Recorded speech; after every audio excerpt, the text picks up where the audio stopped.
जय माता दी। वास्तु ज्ञान गंगा चैनल पर आप सभी का स्वागत है।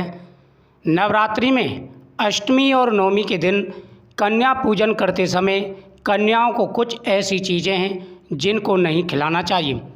आपने नवरात्रि के व्रत रखे हैं पूरी श्रद्धा भाव से, अगर छोटी छोटी गलतियां कर देते हैं तो नवरात्रि की पूजा का फल प्राप्त नहीं हो पाता है। नवरात्रि का समापन कन्या भोज के साथ होता है। नवरात्रि के 8वें और 9वें दिन यानी अष्टमी और नवमी तिथि को कन्या पूजन किया जाता है, जिन्हें कंचक कहते हैं। इसमें छोटी छोटी कन्या को देवी का स्वरूप मानकर पूजते हैं, उनके लिए भोग बनाते हैं और फिर भेंट दे करके विदा करते हैं। भोग को लेकर के लोगों में तमाम तरह के सवाल रहते हैं, जैसे कि भोग में क्या बनाना चाहिए, क्या कन्याओं को खिलाना चाहिए, कौन सी ऐसी चीज़ें खिलाएं जिससे माता दुर्गा नाराज़ ना हो, क्योंकि कहते हैं कि कन्या अगर प्रसन्न हो जाएं, कन्याओं का आशीर्वाद प्राप्त हो जाए तो माता प्रसन्न होकर के आशीर्वाद देती हैं और जीवन में आ रहे सारे कष्ट दूर हो जाते हैं। नवरात्रि में कुछ नियम होते हैं। नवरात्रि के दिनों में कुछ नियम होते हैं, जैसे खान पीन का ध्यान रखना, सात्विक भोजन बनाना, घर के अंदर लहसुन, प्याज, बैंगन आदि का प्रयोग नहीं होता। नवरात्रि सात्विक होते हैं, इनमें तामसिक भोजन नहीं बनाए जाते। साथ ही पवित्रता का विशेष रूप से ध्यान रखा जाता है। कन्या पूजन की थाली में कभी भी आपको लहसुन, प्याज से बना हुआ खाना शामिल नहीं करना चाहिए। ये तामसिक आहार होता है, जिस वजह से इसे भोग में शामिल नहीं किया जाता। कहते हैं कि ऐसा करने से माँ दुर्गा क्रोधित हो जाती हैं और 9 दिन का फल नहीं मिल पाता है। काफ़ी लोगों के मन में, बहुत से लोग होते हैं, ऐसे मन में विचार होता है कि नवरात्रि तो ख़त्म हो गई, अष्टमी हम पूज रहे हैं, आज तो नवरात्रि खुल जाएंगे, लहसुन प्याज का भोजन बना लेते हैं। लेकिन आपको ऐसा नहीं करना है। नंबर 2, स्वाद के चक्कर में कुछ लोग बहुत ज़्यादा तेज़ मसाले वाला भोग बना करके तैयार कर देते हैं। उनको ये भी नहीं पता होता, जैसे स्वाद के चक्कर में ज़्यादा मिर्ची मसाले डाल देते हैं, तेज़ मसाले डाल देते हैं। छोटे छोटे बच्चे होते हैं, कन्याएं होती हैं, उनको मिर्ची लगती है, आँखों में आंसू आ जाते हैं। कन्या के आँख में आंसू नहीं आना चाहिए। अगर कन्या भोजन कराते समय, कन्या को भोग लगाते समय अगर कन्याओं के आँख में अगर आंसू आ गया तो समझ लेना कि माता क्रोधित हो जाती हैं और सारी जो पूजा है वह निष्फल हो जाती है। इसलिए विशेष रूप से ध्यान रखना चाहिए। स्वाद के चक्कर में कुछ लोग बहुत ज़्यादा तेज़ मसाले वाला भोग बना देते हैं, जो सही नहीं है। भोग हमेशा सात्विक और हल्का होना चाहिए। आप हल्के मसालों के साथ भी काफ़ी टेस्टी भोग बना सकते हैं। शास्त्रों में भगवान को इसी तरह का भोग अर्पित करना कहा गया है। आप कम मसाले डाल के भी, थोड़े मसाले डाल के भी आप स्वादिष्ट भोजन बना सकते हैं, तेज़ मसाले ना डालें। नंबर 3, आजकल कुछ लोग कन्या पूजन के लिए भी बाहर का खाना ऑर्डर करने लग जाते हैं।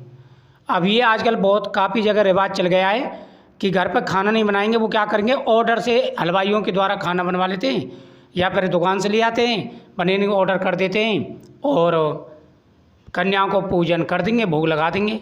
ऐसा आपको नहीं करना है। अगर आपने अखंड ज्योत जलाई है, खेतरी बीजी है, खेतरी का और अखंड ज्योत का उपाय भी बताऊंगा, ध्यान से पूरा वीडियो वॉच करते रहें, तो आपको ऐसा नहीं करना है। कुछ लोग ऑर्डर करने लगते हैं रेस्टोरेंट से सब्जी या बच्चों की मनपसंद डिशेस मंगवाकर उन्हें ही कन्या पूजन में शामिल कर देते हैं। ये बिल्कुल भी सही नहीं है।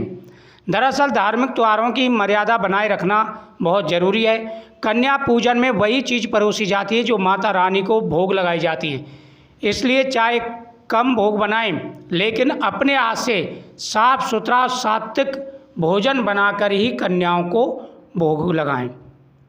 इसलिए आप उस चक्कर में ना पड़ें और अपने हाथ से, आपने नवरात्रि रख के, आपने अखंड ज्योत जलाई है, खेतरी बीजी है और फिर भी आप ये गलती कर रहे हैं, तो फिर नवरात्रि पूजा का फल ही क्या मिलेगा।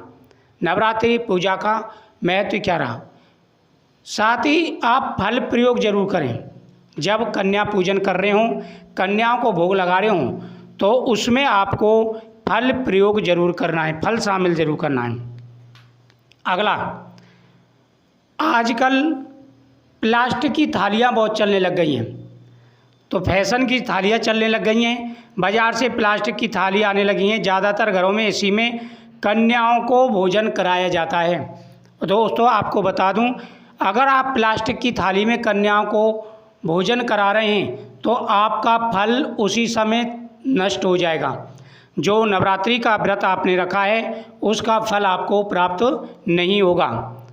तो आप इसका ध्यान रखें कि कोई भी आपको चीज़ है प्लास्टिक के बर्तनों में आपको नहीं परोसनी है, हमेशा पत्तल या स्टील की थाली का ही प्रयोग आपको करना है। इस बात का विशेष रूप से ध्यान रखें।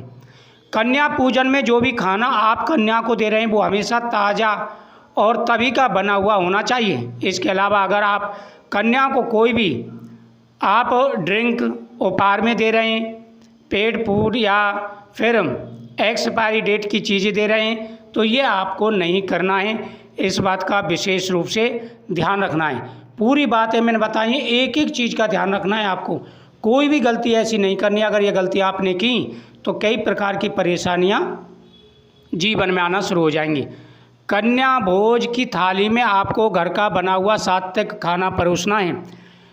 इसमें सबसे ज़रूरी हलवा और काले चने का प्रसाद होता है, यही ज़्यादातर बनता है।